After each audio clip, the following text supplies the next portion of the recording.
देवपुर गांव पर कड़कड़ाती ठंड का कहर टूट पड़ा था। इसी ठंड में सुखीलाल जंगल से लकड़ियों का भारी गट्ठर उठाए गांव की ओर लौट रहा था, क्योंकि आज अगर लकड़ी नहीं बिकी तो चूल्हा नहीं जलेगा। गांव के बीच खड़े पुराने बरगद के नीचे ठंड से कांपते हुए हरिराम काका बैठे थे। उनके घर का अलाव बुझ चुका था और पेंशन इतनी नहीं कि महंगी लकड़ियां खरीद सकें। ओ सुखीलाल, जरा इधर तो आ बेटा। किधर भागा जा रहा है इस ठंड में? राम राम दागा, बस घर जा रहा था। बड़ी मुश्किल से ये लकड़ियां मिली हैं। अरे बेटा, ये सारा गट्ठर अपने ही घर ले जाएगा क्या? जरा 2-4 मोटी लकड़ियां दे दे। ठंड इतनी पड़ रही है कि हाथ पांव सुन्न हो गए हैं। थोड़ी आग जल जाए तो जान में जान आ जाए बेटा। काका, रात भर की उस मूसलाधार बारिश में सब भीग गल गया था। गांव के पास तो एक सूखी लकड़ी तक नहीं मिली। मजबूरी में जंगल के और भीतर उतरना पड़ा। कीचड़ में फिसलते संभलते जैसे तैसे पहुंचा, तब जाकर थोड़ी बहुत सूखी टहनियां मिल पाईं। समझ रहा हूं बेटा। बता, क्या लेगा इन लकड़ियों का? पूरा गट्ठर 20 रुपए का है काका। अब आप ही बताओ, इसमें से कितनी दूं? 20 रुपए? अरे बेटा, इतनी तो मेरी पेंशन भी नहीं आती। चलिए, आप पुराने आदमी हैं, 15 रुपए दे दीजिए। पूरा गट्ठर का 10 रुपए ले ले। बस सामने वाली 2 मोटी लकड़ियां दे दे। काका, लकड़ी नहीं, अपनी जान बेच रहा हूँ। 12 रुपए दे दीजिए। इससे कम मत कराइए, मेरे भी घर परिवार है। इतना कम कराओगे तो मेरा घर कैसे चलेगा काका? ठीक है बेटा, तेरी मेहनत का मान रखता हूँ। ला, दे दे। मोटी मोटी लकड़ियां देना। सुखीलाल ने हरिराम काका की कुटिया के आंगन में लकड़ियों का भारी गट्ठर रख दिया और फिर अपने घर की ओर चल पड़ा। आसमान जो सुबह खुला खुला सा लग रहा था, फिर से मटमैला होने लगा।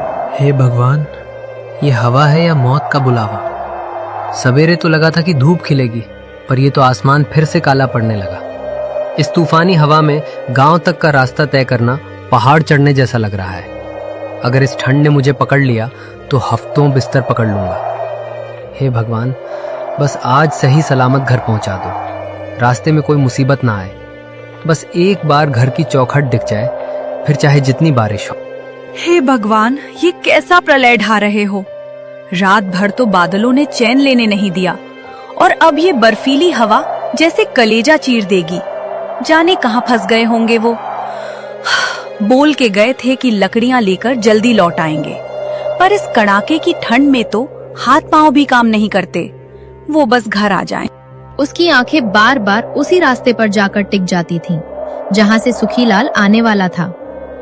आखिरकार सुखीलाल ने अपने घर के आंगन में कदम रखा। जैसे ही कावेरी ने उसे देखा, उसकी जान में जान आई, लेकिन चिंता गुस्से और डांट के रूप में बाहर निकली। आ गए आप? हे भगवान, मैं तो कब से राह देख रही थी। कितनी देर लगा दी। बस कावेरी बच गया समझो। रास्ते में ऐसी हवा थी कि लगा आज तो घर नहीं पहुंच पाऊंगा। देखिए तो सही, आपकी क्या हालत हो गई है। मैं आपसे 1000 बार कहती हूँ कि इतना बाहर रहना ठीक नहीं है, पर आप मेरी बात सुनते ही कहाँ हैं। ऐसी जिद अच्छी नहीं है। शाम होने से पहले घर लौट आया कीजिए। अरे, वो हरिराम काका मिल गए थे बरगद के नीचे। उन्हीं से मोलभाव करने में देर हो गई। कुछ पैसे मिल गए, अब कल का इंतजाम हो जाएगा। और कुछ बची लकड़ियां अपने लिए भी ले आया। पैसे बाद में देखेंगे। अगर बीमारी ने पकड़ लिया तो इन पैसों से ज्यादा हकीम ले जाएगा। चलिए, अब ज्यादा बहस मत कीजिए, जल्दी से जाइए और हाथ मुंह धोकर साफ कपड़े पहन लीजिए। मैंने चूल्हे पर पानी गर्म किया है। हाँ भाग्यवान, बस अभी आया। दोबारा बिना बताए इतनी देर की तो मैं खुद आपको ढूंढने जंगल निकल जाऊंगी, बता दे रही हूँ। सुखीलाल हाथ मुंह धोकर खाने बैठ जाता है। सच में कावेरी, आज अगर तूने ये गरम खाना और आग न दी होती तो मेरी हड्डियां जम जाती। कल अगर जरा भी आसमान साफ हुआ तो हमें हाथ पांव मारकर बहुत सारी सूखी लकड़ियां जमा करनी होंगी, ताकि बेच भी लूं और घर के लिए लकड़ियां बचा पाऊं। यही तो मैं कह रही हूँ। इस साल की ठंड तो जान लेकर मानेगी। अभी तो ये शुरुआत है। बादल जैसे छाए हुए हैं, लगता है कभी भी फिर से बारिश शुरू हो सकती है। हाँ, मौसम का कोई भरोसा नहीं। हमें कल परसों में ही ढेर सारी सूखी लकड़ियां जमा करनी होंगी। अगर एक बार फिर भारी बारिश हुई तो जंगल में सूखी लकड़ी का एक तिनका नहीं मिलेगा। सही कह रहे हो। घर के चूल्हे के लिए तो चाहिए ही, साथ में कुछ ज्यादा लकड़ियां बटोरनी होंगी। घर के गुजर बसर के लिए और उन्हें बेचना भी तो है। वही तो सोच रहा हूँ, पर गांव की हालत देख रही हो, इतनी कड़ाके की ठंड बढ़ गई है कि अब सूरज ढलते ही सन्नाटा पसर जाता है। कोई घर से बाहर पैर निकालने की हिम्मत नहीं कर रहा। सुखीलाल और कावेरी खाना खाकर सो जाते हैं। गांव के लोग चारों तरफ से आग को घेर कर बैठे थे। अरे भाई लंपट, जरा 2-4 सूखी टहनियां और डाल दे इसमें। ये पछुआ हवा तो जैसे कलेजा बाहर खींच ले रही है।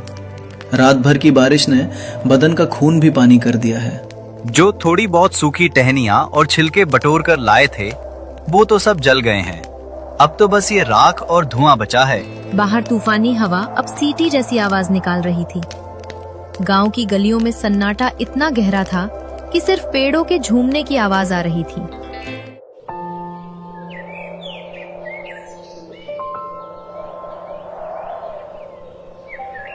अगली सुबह रात भर की कपकपी के बाद सुखीलाल खाना खाकर कुल्हाड़ी कंधे पर रख जंगल की ओर निकल पड़ा। रास्ते में गांव के मोड़ पर चाय की दुकान थी। वहां अलाव के पास उसके पुराने दोस्त ब्रिजमोहन और बिरजू बैठे थे।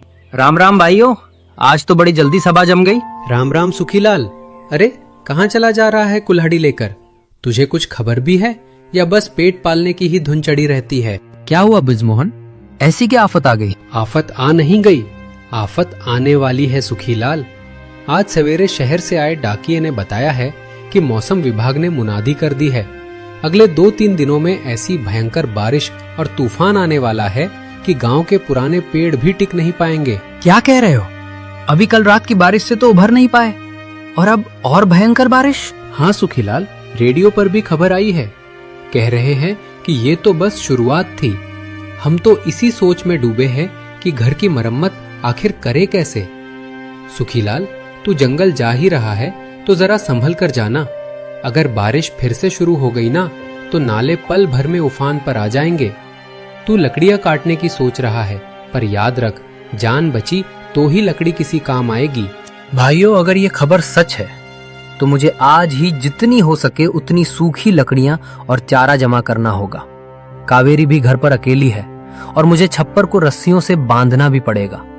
सच कहूं तो ये तो सच में मुसीबत की घड़ी है। हाँ भाई, हम भी तो यही बात सोच रहे थे। गांव भर के लोगों को समय रहते आगाह कर देना चाहिए। हालत जैसे बिगड़ रहे हैं, किसी अनहोनी से पहले सबको बता देना ही ठीक रहेगा। उसने अपने दोस्तों से विदा ली और तेज कदमों से जंगल की ओर बढ़ गया। सुखीलाल जंगल पहुंचा और जी जान लगाकर उसने ढेर सारी सूखी लकड़ियां बटोरी। उसे अपने दोस्तों की बातें याद थीं और वो जानता था कि आने वाला तूफान भयानक हो सकता है। उसने लकड़ियों को 2 हिस्सों में बांटा, एक अपने घर के लिए और दूसरी बाजार में बेचने के लिए। जब वो भारी गट्ठर लेकर गांव लौट रहा था, तभी रास्ते में उसे गांव का सबसे बड़ा कंजूस सेठ रामलाल मिल गया। सेठ ने देखा कि सुखीलाल के पास अच्छी सूखी लकड़ियां हैं, तो उसकी नीयत डोल गई। अरे ओ सुखीलाल, कहाँ जा रहा है इतना बोझ लेकर? राम राम सेठ जी, बस गांव ही जा रहा हूँ। 2 दिन बाद बड़ा तूफान आने वाला है, उसी की तैयारी में लगा हूँ। दिल में थोड़ा डर भी है, इसलिए जल्दी पहुँचना चाहता हूँ। तूफान वूफान तो आते ही रहते हैं, लेकिन तू पहले ये बता, ये लकड़ियां बेचने के लिए है ना? जी सेठ जी, ये वाला गट्ठर बेचने के लिए ही है। आप तो जानते हैं मौसम कितना खराब हो गया है और जंगल में सूखी लकड़ी मिलना अब कितना मुश्किल हो गया है। पूरे गट्ठर का दाम 40 रुपए लगेगा। अरे सुखीलाल, तू तो लूट मचाए बैठा है। इतनी सी लकड़ी के 40 रुपए? अरे ये तो जंगल की मुफ्त की चीज है। देख, मैं तुझे 15 रुपया ही दूंगा और इतना भी बहुत है तेरे लिए। 15 सेठ जी, मजाक मत कीजिए। इस कड़कती ठंड में तो मेरी हड्डियां तक बोल गई हैं। ये लकड़ियां इकट्ठा करने में कितनी मुश्किल हुई है और तूफान आने के बाद तो ये सोने के भाव बिकेंगी। कम से कम 35 से 1 पैसा भी कम नहीं लूंगा। देख सुखीलाल, तू जिद मत कर। गांव में सब जानते हैं कि मैं नगद पैसे देता हूँ। 20 रुपए ले और ये गट्ठर मेरे घर रख दे। इतनी बड़ी रकम तुझे एक साथ कोई नहीं देगा, समझा? सेठ जी, आपकी कंजूसी तो पूरे इलाके में मशहूर है, लेकिन मेरी मेहनत का भी जरा ख्याल कीजिए। 20 रुपए में तो आजकल चाय नाश्ता भी ढंग से नहीं होता। अगर आपको इतनी ही सस्ती चाहिए तो फिर खुद ही जंगल क्यों नहीं चले जाते? तू मुझसे जुबान लड़ाने की कोशिश कर रहा है। इतना घमंड ठीक नहीं होता, संभल जा, बाद में पछताना ना पड़े। पछताना मुझे नहीं, आपको पड़ेगा सेठ जी। जब तूफान शुरू होगा और आपके पास चूल्हा जलाने को तिनका भी नहीं होगा। राम राम। अरे ओ सुखीलाल, रुक तो जा भाई, जरा ठहर। सुखीलाल सेठ रामलाल की बातों को अनसुनाकर घर लौट आया। कुछ दिन तो शांति रही, लेकिन फिर मौसम विभाग की भविष्यवाणी सच साबित हुई। अचानक आसमान काला पड़ गया और ऐसी मूसलाधार बारिश शुरू हुई कि थमने का नाम ही नहीं ले रही थी। रात होते होते ठंड इतनी बढ़ गई कि बारिश की बूंदें जमने लगी और सफेद बर्फ गिरने लगी। पूरा गांव बर्फ की सफेद चादर में ढक गया। आधी रात का समय था। बाहर तूफान का शोर और छप्पर पर गिरती बर्फ की आवाज से सुखीलाल की नींद अचानक उचट गई। सुखीलाल उठा और बाहर का नजारा देखकर उसकी आंखें फटी की फटी रह गई। हे मेरे जुमराज बाबा, ये कैसा मंजर है। गांव में तो सचमुच बर्फ गिरने लगी। अगर उस दिन हिम्मत जुटाकर मैंने वो लकड़ियां इकट्ठी ना की होती तो आज हम भी यहीं ठिठुरकर जम जाते। शुक्र है तेरा जो सही समय पर बुद्धि दी, वरना इस वक्त जंगल की हर लकड़ी पानी और बर्फ में भीगी पड़ी होती। हारे का सहारा जुमराज बाबा हमारा। कावेरी, ओ कावेरी, उठ जरा, बाहर देख तो सही, क्या गजब का मंजर हो रहा है। क्या हुआ? इतनी रात को क्यों चिल्ला रहे हो? अरे राम, ये बर्फ गिर रही है। पहाड़ों जैसी ठंड तो आज हमारे गांव में सचमुच उतर आई है। देख रही है, बाहर जो भी लकड़ी बची होगी वो अब पत्थर जैसी गीली और ठंडी हो गई होगी। सच कह रहे हो, आपकी वही मेहनत आज काम आ रही है। देखिए, पूरा गांव कैसा सन्नाटे में डूबा है। सेठ रामलाल जैसे लोग जो कौड़ियों के भाव लकड़ी मांग रहे थे, आज अपनी कोठियों में थरथर कांप रहे होंगे। हाँ, आज जिसके पास सूखी लकड़ी है वही राजा है। चल अंदर चल, आज की रात बहुत लंबी होने वाली है। अगली सुबह सूरज की किरण बर्फ की सफेद चादर पर पड़ी तो पूरा गांव जम चुका था।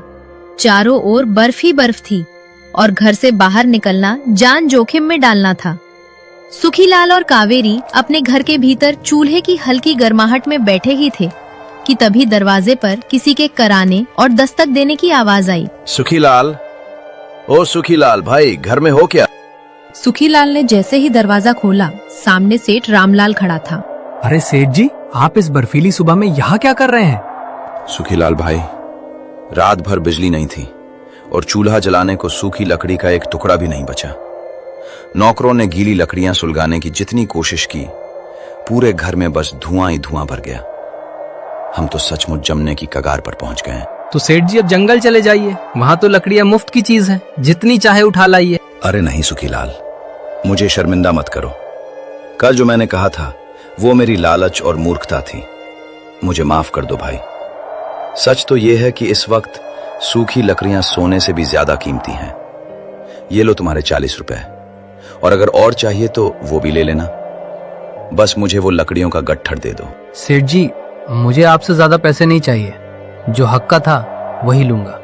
सुखीलाल ने अंदर से सूखी लकड़ियों का एक बड़ा गट्ठर निकाला और सेठ को दिया। चलो, आपने अपनी गलती मान ली, यही सबसे बड़ी बात है। लीजिए, इसे ले जाइए और जल्दी से आग जला लीजिए, वरना ये ठंड किसी को नहीं बख्शेगी। आज समझ आया कि मेहनत की कोई कीमत नहीं होती और जरूरत के वक्त इंसान का घमंड काम नहीं आता। तेरा बहुत शुक्रिया सुखीलाल, तूने आज मेरी जान और इज्जत दोनों बचा ली। ये लो तुम्हारे 40 रुपए। सेठ रामलाल लकड़ियां लेकर तेजी से अपने घर की ओर चला जाता है। जाते जाते भी उसकी चाल में हल्की घबराहट साफ झलक रही थी, मानो तूफान आने से पहले किसी तरह घर पहुंचकर सब संभाल लेना चाहता हो। देखा तुमने, कुदरत जब अपना असली रंग दिखाती है तो बड़े बड़ों का घमंड भी बर्फ की तरह पल भर में पिघल जाता है।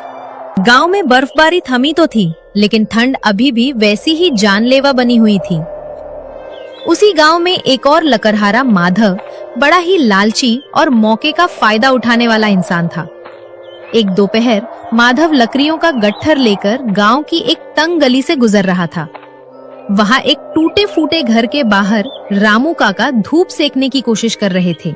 माधव बेटा, जरा रुकना, क्या ये लकड़ियाँ बेचने के लिए है? हाँ काका, बेचने के लिए ही है, पर ये कोई मामूली लकड़ी नहीं है। बिल्कुल सूखी, खरी और चुन चुन कर निकाली हुई लकड़ी है। एक बार इसे चूल्हे में लगा दोगे तो रात भर घर ऐसे गर्म रहेगा जैसे लू चल रही हो। इसकी कद्र करने वाले जानते हैं कि ये कितनी काम की चीज है, इसलिए इसका दाम 60 रुपए लगेगा। 60 रुपए बेटा?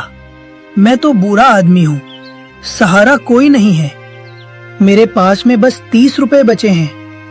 क्या 30 रुपए में थोड़ी लकड़ी दे दोगे? 30 रुपए काका, मजाक मत करो। 30 रुपए में तो आजकल लकड़ी का धुआं भी नहीं मिलता। मेरे पास इतना समय नहीं है कि घाटे का सौदा करूं, और फिर इतनी मेहनत से जुटाई हुई सूखी लकड़ी मैं आधे दाम में कैसे दे दूं? बेटा, आज रात नहीं कटी तो सुबह तक मेरा शरीर पत्थर हो जाएगा। थोड़ी सी दे दे बेटा, दुआ मिलेगी। मैं सच कह रहा हूँ, ये ठंड अब सहन नहीं हो रही। दुआओं से पेट नहीं भरता काका, पैसे पूरे लाओगे तभी लकड़ी मिलेगी। मैं कोई धर्मशाला नहीं चलाता कि घाटे में बांटता फिरूं। माधव बिना पीछे मुड़े वहां से चल दिया। रामू काका की आंखों में आंसू आ गए। माधव के जाने के बाद वहां से सुखीलाल गुजरा। वो अपनी सूखी लकड़ियों का आखिरी छोटा सा गट्ठर लेकर घर की ओर जा रहा था।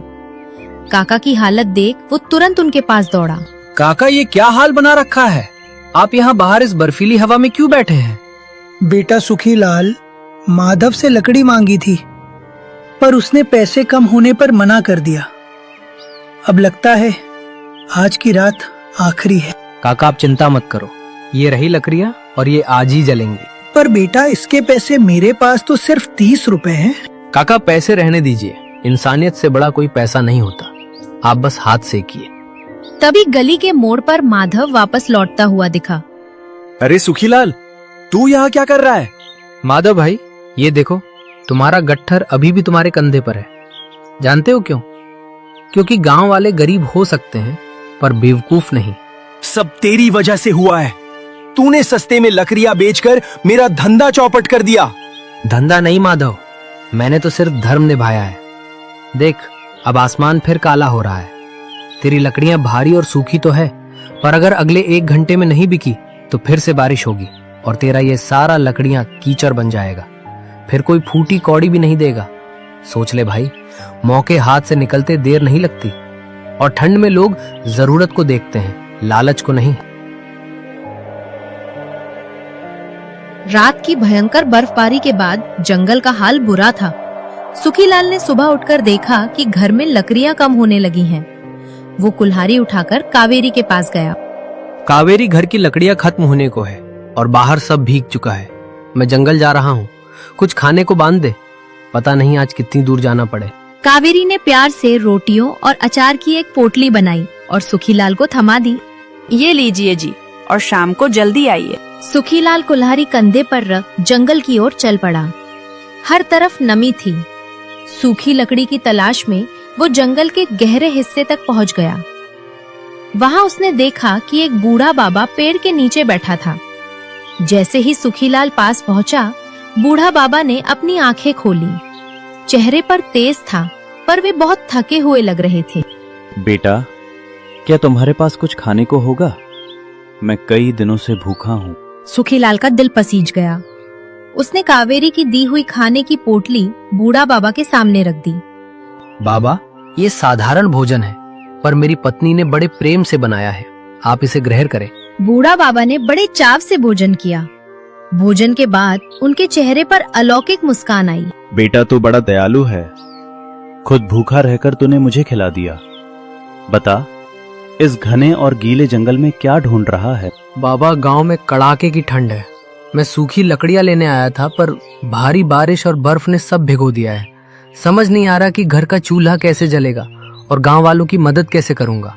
ले बेटा, ये तेरी दया का फल है। ये जादुई वृक्ष के बीज हैं। इन्हें अपने घर के सामने लगा देना। इन पेड़ों की टहनियां हमेशा सूखी और खरी रहेंगी। तू जितना इन्हें काटेगा, ये उतनी ही जल्दी बढ़ेंगे। तेरे गांव में कभी लकड़ियों की कमी नहीं होगी। सुखीलाल की खुशी का ठिकाना न रहा। वो पूरे गांव के लिए वरदान लेकर दौड़ता हुआ लौटा। घर पहुंचकर उसने सब बताया। क्या सच में एक पोटली खाने के बदले इतना बड़ा चमत्कार? हाँ कावेरी, इंसानियत कभी खाली नहीं जाती। अब हमारे घर के सामने खुशहाली का पेड़ उगेगा। रात को उन्होंने बीज आंगन में बो दिए।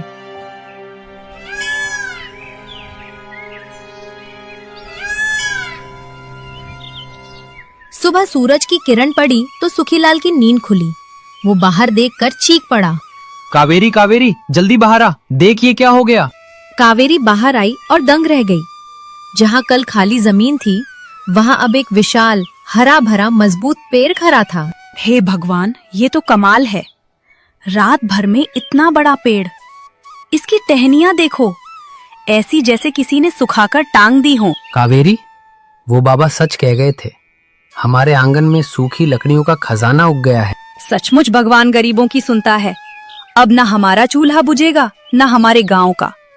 लगता है जैसे ऊपर वाले ने हम सबकी तकलीफें देख ली हों और ये पेड़ हमारी दुहाई का जवाब बनकर उगा हो। धन्यवाद बूढ़ा बाबा, आप साक्षात भगवान बनकर आए। आपने पूरे गांव को जमने से बचा लिया। आपकी ये दया और आशीर्वाद हम सब के लिए किसी वरदान से कम नहीं है। हम जीवन भर आपका ये उपकार नहीं भूल पाएंगे। सुखीलाल ने पेड़ से लकड़ियां काटी और गट्ठर बनाकर गांव की ओर निकल पड़ा। गांव वाले उसकी ईमानदारी और दया देखकर खुश हो गए। पूरे गांव में खुशहाली छा गई। इस प्रकार की मजेदार कहानियों को सुनने के लिए हमारे चैनल हॉलीडे टून्स को सब्सक्राइब करना ना भूलें।